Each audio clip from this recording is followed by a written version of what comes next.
大家好，我是小木，今天又和大家见面了。今天小木跟大家讲一下啥呢？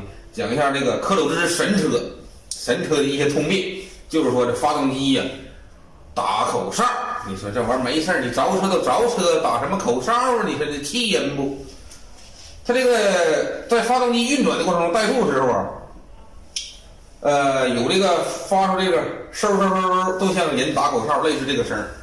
这是一辆在外边维修过，维修完之后啊，断定呢是这个毛病。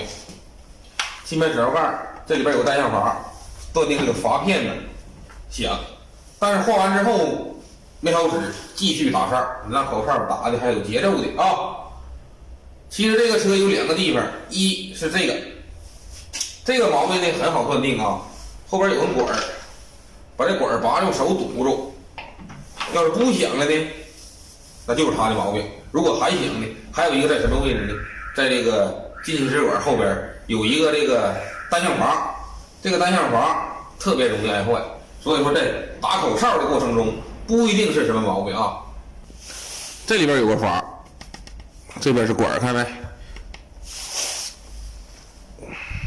如果说是这个阀的事儿，大家说不要去换这个总成，因为说这个阀单独可以拿下来，可以单换这个阀，节省点 money， 买排骨吃它不香吗？